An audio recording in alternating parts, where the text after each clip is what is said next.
One of the strange sort of tissues of morality in the 21st century is the game we play with white Western moneyed countries, quote unquote, rescuing dissidents from dictatorships.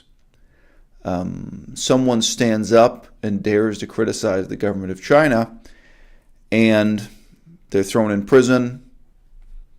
Say the American embassy, the French embassy, perhaps even the Canadian embassy stands up and demand that this person be released, and if released, the white Western nation promises they'll take in this critic of the dictatorship as a refugee in their own country. And in this way, sources of instability are recruited into the ranks of the underpaid, underemployed new immigrants in Western countries, and they cease to be a source of criticism. They cease to be a force for dynamic change in their countries of origin.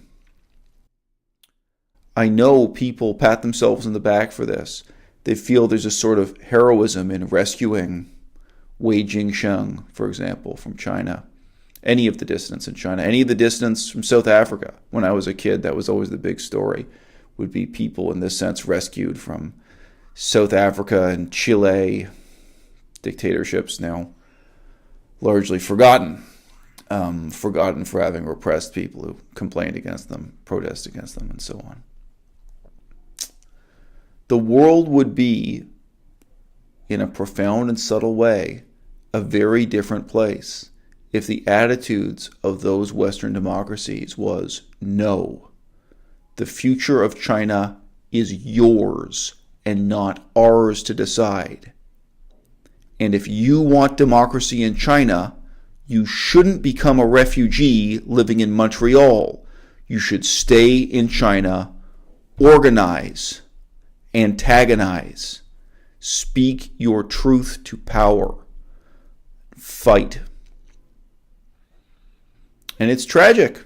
It's tragic to see what happens. It's tragic to see that someone like Wei Jingsheng spent so much of his adult life in prison. So many of the people who've criticized China, every despotism around the world, even Saudi Arabia now, end up in prison or end up disappearing. But aren't we simply helping those critics of authoritarian governments to disappear in a very different sense? Aren't we just doing the dictator's dirty work for them by absconding with these people and silencing them in a different sense, by taking them away to a place like Montreal where they can no longer possibly be part of the political struggle in their country of origin? There's a strange sort of moral pageantry to what the United Nations now is and does in the year 2019. The United Nations has an almost infinite budget compared to a tiny, poverty-stricken, powerless country like Laos in Southeast Asia. The budget per annum for the United Nations is about $50 billion. A small intervention, a small project from the United Nations will spend something like $300,000 per year. The amount paid even to United Nations volunteers in salary is infinitely high compared to local Lao people struggling to make a living. So when I was there, a nurse at a hospital would make maybe $15 per month. A nurse who had really been to university, was highly educated. I knew of some who made $45 per month, but they were receiving $15 from the Lao government, and the other $30 was coming from international donors. It was precisely coming from agencies like the United Nations, maybe not the UN, maybe European or other donors were increasing their salaries. There were definitely medical doctors earning $30 a month and so on. And you'd have the lowest level volunteer for the United Nations would be earning maybe $3,000 per month. Of course, full-time staff, much, much more than that. They were, as the title of the book says, the Lords of Poverty. Why were they there? They were there supposedly in pursuit of the highest ideals set down by third-rate philosopher Immanuel Kant and fourth-rate President of the United States, FDR, Franklin Delano Roosevelt, Doctrine of the Four Freedoms, and so on. All those pious resolutions that were made at the end of World War II, the United Nations is supposed to embody and push for that kind of progress. And what do they actually do? Here's Philip Alston, set to visit Laos to examine poverty and human rights issues. This is supposedly the advocate for positive social change. This is supposedly the man who's going to come and speak truth to power. This is supposedly an advocate for democracy, human rights, freedom of expression, all the things that in a tiny communist dictatorship like Laos, people lack, along with access to education, clean drinking water, the things that people in Western countries tend to take for granted. UN expert says Lao government policies make life worse for poor, marginalized. Wow, that photograph really tells you all you need to know about this total outsider arriving in a village in Laos with no knowledge of the language, no knowledge of the history, no knowledge of how even the current bureaucracy and government works. Just a total ignoramus with an infinite budget, showing up, making his tour of the countryside in 11 days. The Lao government's economic policies have worsened the living conditions of the nation's poor and marginalized populations while widening the gap between the haves and have-nots, a United Nations rights expert said Thursday at the end of an 11-day official visit to the country. In a statement issued at the end of his March 18th to 28th visit, Philip Alston, the UN Special Rapporteur on Extreme Poverty and Human Rights, said that improvements in the lives of the poorest Laotians had not kept pace with the country's economic development. Despite important progress in reducing poverty, the Lao government's economic growth strategies have too often destroyed livelihoods, entrenched vulnerability, and actually made some poor people poorer by taking away their access to land, livelihoods, and resources. Here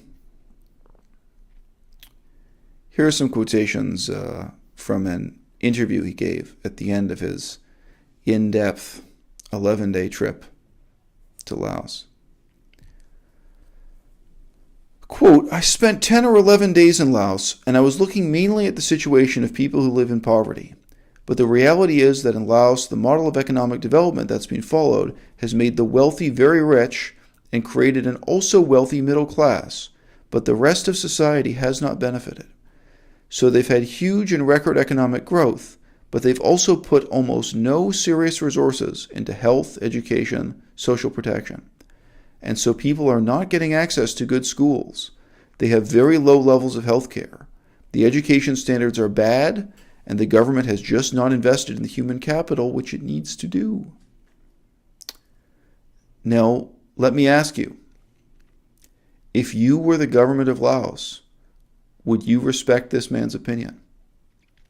If you were the common people of Laos, would you respect this man's opinion? If you were even a journalist just covering events in Laos who devoted years of your life to learning the language, history, and politics, why would you have any respect for this man's analysis based on 10 or 11 days of work? He doesn't know the language. He doesn't know the history. He really doesn't know anything. He's a man with a ruler who's shown up to take the measure of the nation. But let's carry on for a moment here. What are his recommendations? Is he calling for democracy? Is he calling for revolution? Is he calling for some fundamental changes in the lives of the poor? Is he calling for some fundamental changes so that Laos lives up to those ideals that the United Nations was set up to protect, propound, and enshrine? Question, what specific obstacles must the government face in order to improve the lives of average Lao citizens? Oh, here comes the answer. I think the challenge is for the government to adopt a policy which is less centralized. They need to permit a much greater degree of openness within civil society. They need to move towards more transparency in government. People need to be able to know what sort of contracts have been signed with foreign investors. You don't think they need to be able to vote for more than one political party? You don't think they need to be able to elect who's in charge?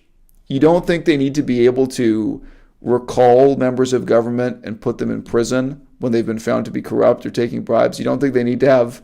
No. You think the poor in Laos need to be able to examine contracts that have been signed with foreign investors? Are you sure you're not representing, say, a neoliberal foreign investor's interest rather than the interests of the poorest of the poor in Laos? Gee, how did you get your priorities so mixed up here? It sounded like just a minute ago you were saying the problem is that they have very poor education, very poor healthcare, so on and so forth. How do you think they're going to change that? How do you think you're going to have a government that's by the poor and for the poor by having more transparency in the signing of contracts with foreign investors? There needs to be a way for those who are being resettled to make complaints which will be taken seriously and not met with brutal repression. So your point is the people are going to be resettled anyway, but their complaints should be taken seriously. What about a democracy where you don't live in a military dictatorship that just resettles you whenever it's in the government's convenience to build another gold mine, build another highway, so on and so forth? I don't know. It sounds to me like you're not really dealing with the fundamental issues here after your 10 or 11 days in the country. Quote, I actually don't think that those changes would require too much of the present government. It has done some very positive things. It has started to crack down on corruption. They say that every year. It has consulted on some issues, but it hasn't yet gone nearly far enough to really make sure that the people are aware of what's going on and that it's receiving the necessary information about the actual situation in the country. Look, guys, the problem with the United Nations is not just the evil that it does.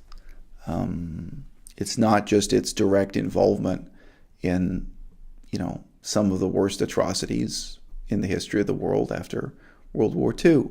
And it's not just wrapping those atrocities in the flag of the United Nations. There's a real question of opportunity cost here. There's a real question of what might have been.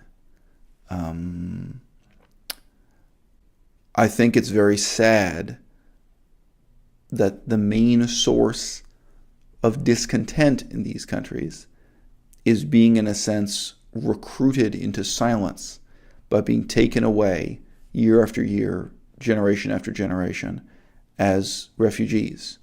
The people who could be the conscience of the nation, the people who could be the canary in the coal mine, the people who could be crying for political change, organizing for and instigating political change, are ending up in the suburbs of Paris and Montreal, and some of them in New York, and some of them in Long Beach, California, big Laotian community in Long Beach. And then on the other hand, the people whose job really is to advocate for a country like Laos to meet the minimum standards of human rights and democracy are instead the most corrupt people in the world. They're the United Nations. They are the lords of poverty. Dun, dun, dun, dun.